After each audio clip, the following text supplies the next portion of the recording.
의미 있는 시간을 만들어 주셔서 다시 한번 감사합니다. 초청 강연회를 시작하겠습니다. 이번 강연회는 TVN 우리들의 블루스에서 영희역을 맡아 화제가 된 배우, 캐리커처 작가, 화가 등 다재다능한 아티스트의 면모를 뽐내며 이 얼굴, 은혜씨의 포옹 등 도서 출간까지 왕성한 활동을 이어가고 있는 정은혜 작가님을 모시고 제 꿈은 다 이루어졌어요 라는 주제로 강연을 진행하도록 하겠습니다. 그럼 정은혜 작가님을 소개해 드리겠습니다. 큰 박수로 맞이하여 주시기 바랍니다.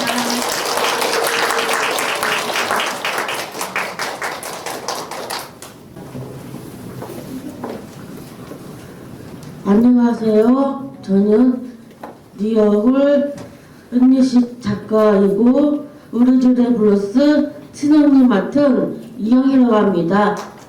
반갑습니다.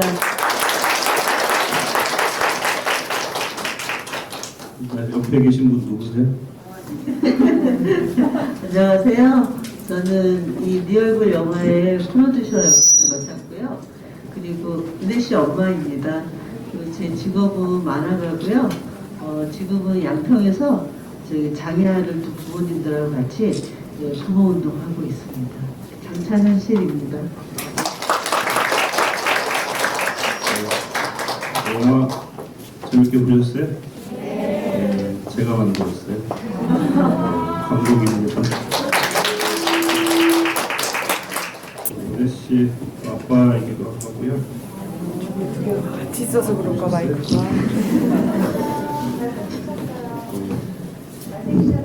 저분의 남편이기도 하고요. 은혜씨는 꿈이 없어요. 이미 다 이루었기 때문에 꿈을 이룬 과정에 대해서 은혜씨가 직접 본인의 이야기를 한 30분 정도 들려드리고 여러분들 궁금하신 질의응답 시간 한 15분 정도 갖겠습니다. 시작할까요? 네. 저는 1990년 11월 18일에 태어나서 국교 어린이집에서 밝은 아이였습니다. 초등학교 들어가면서 친구들도 없었죠. 그러면 어린이집에서는 친구들이 많았어요? 기억이 없는데 엄마가 좀 얘기 좀 해주실래요? 어린이집 다닐 때는 밝은 아이였는데 왜 갑자기 학교를 다니면서 친구가 없었어요? 은혜씨가 다녔던 어린이집은 1996년인가 봐요. 근데 그때 이제 비장애 아이들을 통합하는 구공립 어린이집이 최초로 생겼어요. 서울에, 강동구에.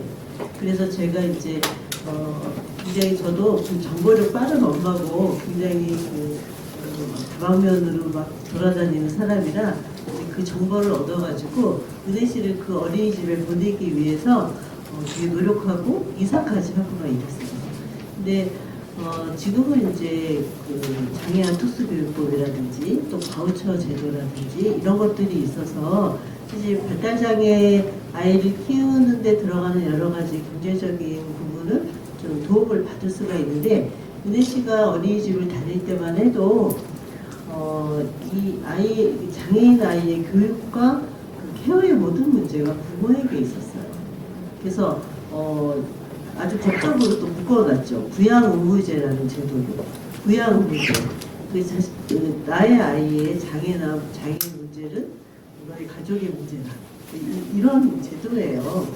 그래서 제가 그 당시에 프리랜서로 일하면서 한 110만 원 정도 벌었던 것 같아요. 근데 은혜에게 들어가는 돈이 90만 원이었어요. 근데 이제 이 국공립에 딱 들어갔더니 한 달에 15만 원으로 모든 게 해결이 되는 거예요. 그래서 제가 그때 처음으로 국가가 책임지면 이렇게 되는 거구나. 이걸 이제 처음 느꼈죠. 저도 기분이 좋아서 일을 열심히 할 수 있었고 아이를 맡기고 마음이 편하면서 은혜 씨도 그 어린이집을 다니면서 굉장히 활발한 이제 아이였는데 그러면서 이제 저는 은혜 씨를 계속 그 일반 학교에 통합을 했어요. 그래서 이제 특수학교가 아닌. 그러다 보니 은혜 씨가 이제 학교 다니면서 점점 그 관계들이 잘 이어지지 않고 또 그래서 또 장애 아이들대로의 또 과제들이 또 너무 넘쳐나고 그런 과정에서 은혜 씨가 청소년기 굉장히 외로운 시간을 보냈던 것 같아요. 몇 살 때 쓴 시예요? 15살. 제가 학교를 들어가면서 엄마를 기다림에 시를 썼는데 난 외롭다, 두렵다, 나 같은 이는 장애로 왜 태어났을까? 괜히 나와보네. 괜히 나왔다. 난 외톨이야. 널 친구가 없다. 나는 왜 그랬을까? 난 내가 궁금하다. 내가 왜 또래 아이들과 놀림감이 됐을까? 난 고민이다. 내 인생이 너무나 힘들다. 그래도 쉬고 싶다. 자고 싶다. 울고 싶다. 울 때는 울어야 한다. 기쁠 때는 기뻐야 한다. 나도 참 모른다. 그만해야지. 은혜. 대학교를 졸업하고 끝나는데 그 이후로 갈 데도 없었고 뭐 직장이나 또 복지관 아예 없었고 문을 걸어 잠그는데 그 동굴 속에서 신성 강박 퇴행하면서 도요병까지 오고 바닥을 쳤죠. 그래서 이상하게 눈도 뒤집고 그렇게 살아왔기 때문에 가족들도 무너지고 또 엄마도 뇌혈증도 생겼고 같이 무너졌죠. 다가 그 동굴 속에 나와서 옥천 초등학교 앞에 엄마 화실에서 30만 원을 돈을 준다 하고 화실에서 알바를 하다가 청소 했는데 안 하고 아이들이 그림을 그리다가 질투 나가지고 저도 그림을 그리기 시작이 된 거죠. 2013년 2월 27일 날 향수드는 외국 여자의 그 잡지 보고 그림을 그렸어요. 제가 이 그림을 그리면서 옆에서 엄마가 깜짝 놀랐죠. 그래서 이렇게 제가 그림을 이렇게 잘 그렸구나, 엄마를 닮았구나 했어요. 깜짝 놀라셨어요? 저는 이제 저 때가 은혜가 24살이었는데요. 은혜 씨한테 저런 재능이 있다는 걸 제가 너무 이제서야 왜 알았지? 하는 그런 게 처음에 굉장히 놀랐어요. 저도 이제 그림을 그리는 사람이고 또 아이들도 가르치고 있었고 그랬는데 이 그림을 보면서 은혜한테 굉장히 좋은 재능이 있다는 걸 이제서야 알게 됐던 거죠. 그리고 이제 또 한 가지 놀랐던 건 뭐냐면 저에 대한 은혜의 마음이에요. 제가 늘 은혜를 너무 사랑한다고 얘기하고 너무 아낀다고 그러면서 내가 왜 이 사람 왜 이 재능을 몰랐을까를 오랫동안 생각을 해보니 제가 은혜를 늘 비장애인과 같이 변화시키거나 고치거나 교육시켜야 된다고 늘 생각했던 것 같아요. 그러니까 은혜가 발달 장애를 갖고 세상에 태어난 그 모습을 여전히 인정하지 못하고 그 모습을 거부하면서 계속 뭔가 다그치고 교육시키고 이래서 비장애인처럼 이게 얼마나 되게 슬픈 목표예요. 그런데 이제 제가 저 그림을 보면서 비로소 은혜는 은혜가 갖고 태어난 것으로 충분히 살아갈 수도 있고 가능성도 있고 또 이 사람이 갖고 있는 재능도 있고 힘도 있다 이런 생각을 하면서 은혜 모습 그대로 들여다보기 시작한 그런 시기였죠. 2016년 6년부터 첫 터울쯤에 물놀이 나가서 사람들도 만나고 그림도 그리고 또 셀러분들이 또 커피를 주시고 여태까지 2,000명을 그렸고 1,000명이 됐죠. 여름에는 물바가지 얼음에 동동 뛰어서 발을 담궜는데 너무 날이 더웠고 또 구덩이를 붙여서 계속 걸어왔고 그 피부에 이런 게 생겨서 종기도 나기도 하고 계곡은 한겨울이니까 춥죠. 더 사진이 폴판에서 천마를 하얀 천막 치고 하얀 천막을 치고 거기서 제가 그림을 그렸고 저는 나가서 잊을 수 있나요? 겨울인데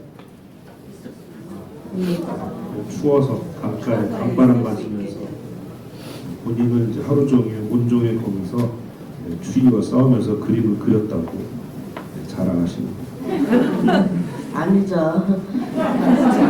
개고생했다고. 손틈 없이 그렸고 또 건조하면서 힘든데 왜 나가서 왜 그림을 그리냐. 그래서 아빠가 반대하였고 엄마도 나가서 그리려고 하는 게 그거였죠. 그림 그려라 했죠.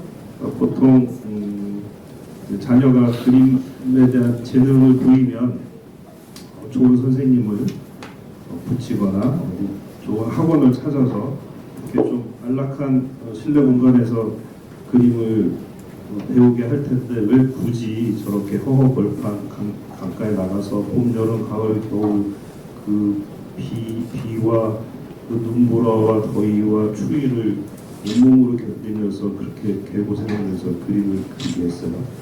중요한 사람들을 그려야 하니까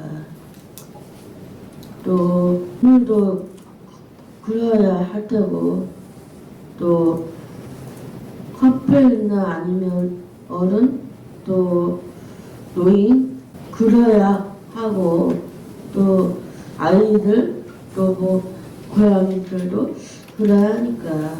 마켓에 나가서 은혜 씨한테 제일 먼저 생긴 게 이 명함이에요.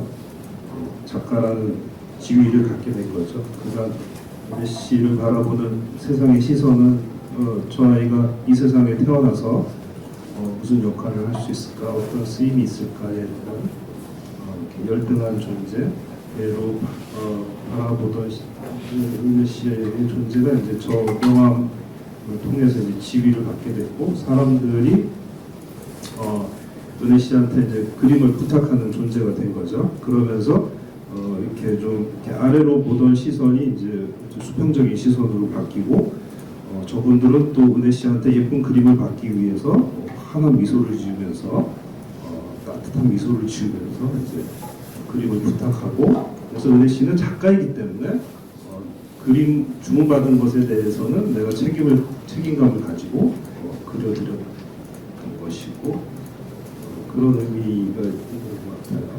은혜 씨가 아까 자기 그 20대 초반에 동굴이라고 말한 거는 저희가 은혜 방을 동굴이라고 표현했었어요. 그러니까 아무데도 갈 데가 없으면서 사회적 관계가 단절되면서 얘가 집에 자기 방에 들어가서 문을 닫아버리더라고요. 그러면서 이제 엄청난 퇴행이 왔었거든요. 그러다 이제 그림을 잘 그린 걸 알게 되고 혼자서 그림을 그리는 모습을 보면서 저도 굉장히 기분이 좋았어요. 그런데 어느 날 분이 그림을 그려도 좋은데 여전히 혼자만의 세계에서 사람과의 관계를 맺지 못하고 혼자 사는 모습이, 혼자 사는다면 또 그림을 그린다는 저게 무슨 의미일까 라는 회의가 들면서 제가 이제 그림 가지고 사람들을 만나는 길을 생각을 해봤던 거예요. 그랬더니 이 캐리커처라는 것이 있어요. 캐리커처는 무수히 사람들을 만날 수 있는 아주 좋은 계기가 된 것 같고, 또 운명적으로도 저 마켓이요, 굉장히 유명한 마켓이에요. 그게 저희는 남한강변에 사는데 저건 북한강변에 있어요. 산 하나만 딱 넘으면 있는 동네예요. 근데 거기에 우리나라 최대 프리마켓이 생겨서 아주 성행이 되고 있었던 거죠. 그래서 거기를 비집고 들어가서 은혜 씨가 네 얼굴이라는 이름으로 수많은 사람을 이제 그리게 되고 사람을 만나게 되는 거죠. 그래서 1년 지나니까 1000명이 되더라고요. 그러니까 1000명 따져보면 매일 3사람 이상씩 그린 거거든요. 그러면서 이제 다른 삶이 펼쳐지게 된 거죠. 이거 언제 그린 거예요, 은혜 씨? 그 물놀이에 오키 빈즈님인데 가장 이쁘죠. 아름답고 이쁘고 한데 제가 그 그림을 그려서 이빨을 크게 그렸어요. 쏟아듯이 이렇게 이빨을 짝짝짝짝짝 그렸고 거치고 또 뭐 사람들이 또 많이 들어오죠. 초상화 그려주세요 또 있고, 다시 그려주세요 또 있고, 돈으로 환불도 드리고 많고, 또 초상화도 그려달라고 하시죠. 서비스 정신이 생기셨나 봐요. 그림 주름을 하나도 안 그리셨네. 이제는 그 주름과 너무 그래서 제가 서비스를 생겼어요.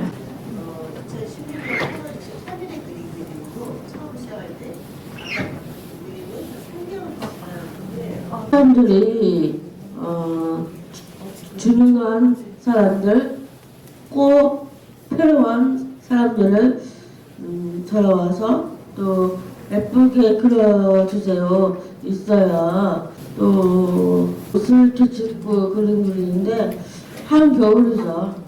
춥고 그래서 손도 건조하면서 핸드크림도 없었어요.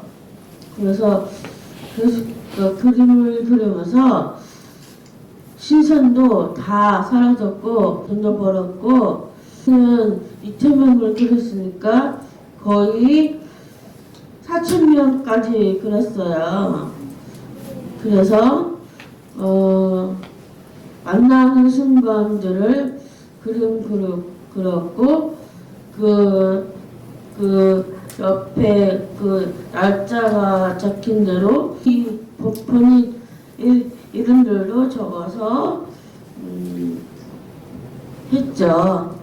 옥천에 그 옆에 나주곰탕 그 식당 옆에 반직 공장에서 그 피해 공장에서 저 말고도 다 같이 정치를 하게 되었고, 표현을 그렸으니까 춤을 추는 것이죠. 제가 2019년 연도에 서울문화재단에서 다른 작가님들과 다 같이 같이 그림을 그리면서 저도 색을 쓸까 했어요. 저도 색을 쓰기 시작했는데 색 쓰는 거 배웠어요? 아니죠. 저 자화상은 전데요. 저 하얀 하얀 벽에 너무 하얘서 원래 저 옷이 줄무늬 있었는데 제가 그리는 거예요. 같이 줄무늬를 그렸고 네, 캔버스 하얀 면, 하얀 뒷배경에 배경이 하얗잖아요. 거기다가 이제 옷 주름을 채우는 거예요. 서울 옥성에서 950명을 경매를 펴놨습니다. 50명한테 판 게 아니고 950만 원에 경이 낙찰됐다. 옆에 개 그림은 뭐예요? 저희 키운 개 한 마리 키우고 있습니다. 유기견이고요. 제 동생이 저 개 한 마리가 있었는데 비 오는 날 너무 불쌍해서 좋아서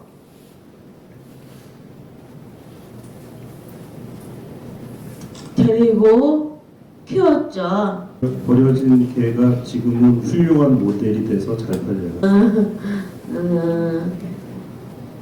옴니버스, TVN, 우리집의 블루스 그 얘기를 해드릴게요. 2020년에서 서촌의 창상동 갤러리에서 전시를 하고 있었는데 그 와중에 그 지로 그림을 사러 오신 날 저분이에요. 노혜경 작가님 사러 오셨고 저를 보고 싶어해서 찾아오시고 인터뷰도 하고 또 섭외를 해주셨죠. 그러다 보니까 한지민 언니를 만나서 일란성 쌍종이 또 영희를 제 역을 영희로 했죠. 지민 언니와 같이 대본도 읽고 외우고 또 연기하면서 또 대본도 했죠. 힘든 건 없고요. 어려운 거는 전혀 없어요. 타고난 실력인가? 그 정도로 실제 어떻게 대사 연습했는지 열심히 했죠. 한번 시범을 한번 보여줄 수 있어요? 엄마, 아빠한테 잘해주랬지? 언니한테. 근데 왜 버렸어? 너 버렸지? 아버지요. 지었잖아! 나쁜 년!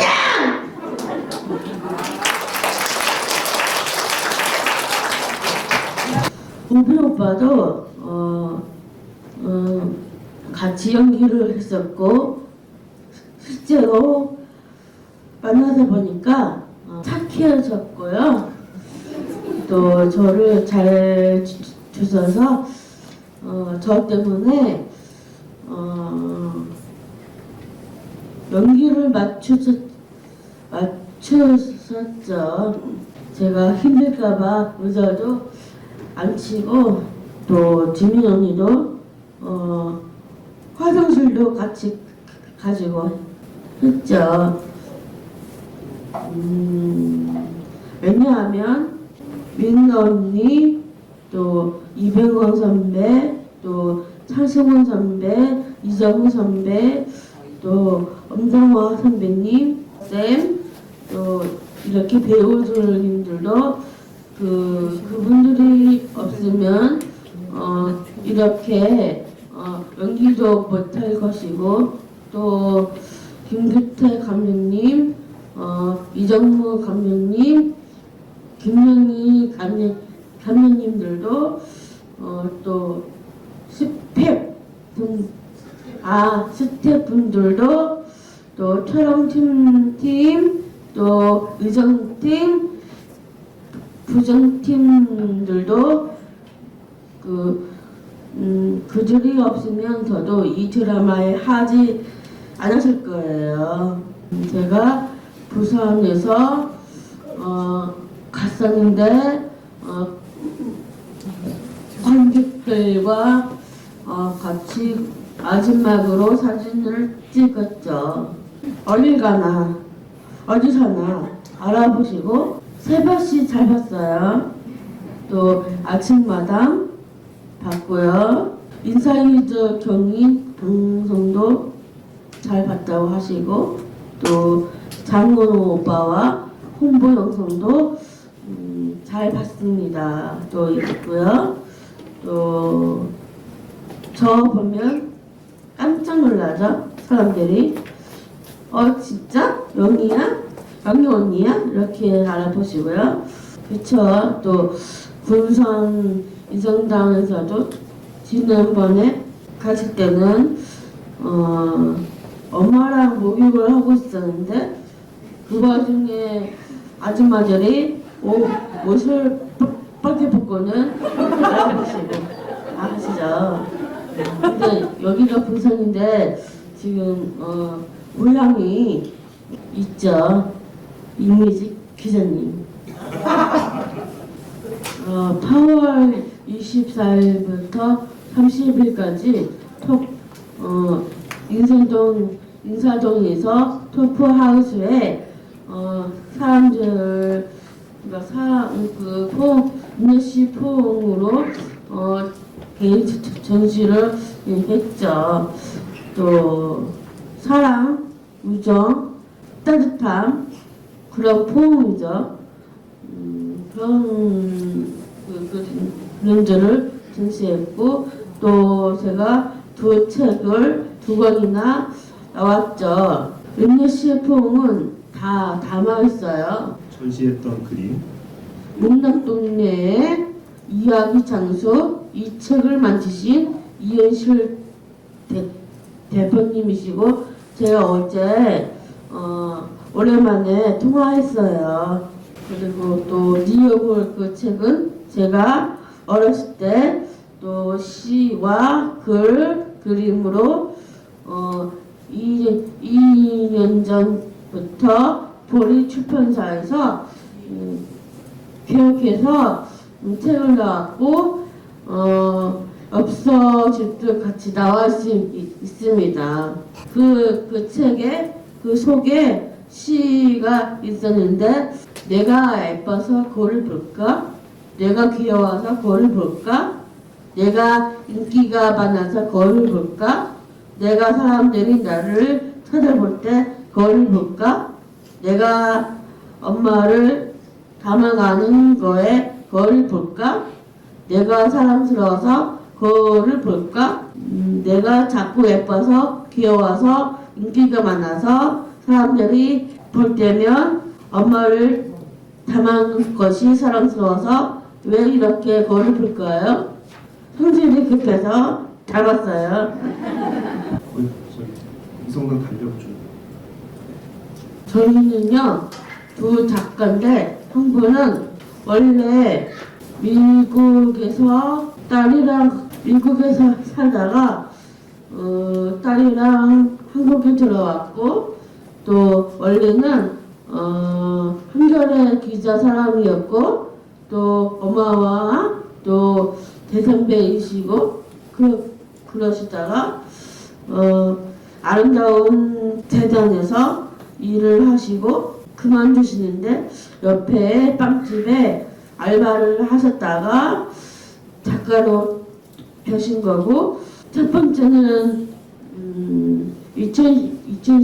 2016년 같이 시기에 같이 그려왔고, 두 번째는 그림을 배우지 않았고, 세 번째는 두 남자 없는 외로움으로 지냈죠. 여기서 퀴즈 하나 나갑니다. 도현 씨가 화실에서 그 외국인 향수 등 그 모델 그림을 그린 날짜를 혹시 잠깐만 3월 20일? 3월인가? 2013년 2월 27일. 이게 이성당 베이커리에서 은혜 씨 그림으로 만든 달력이에요.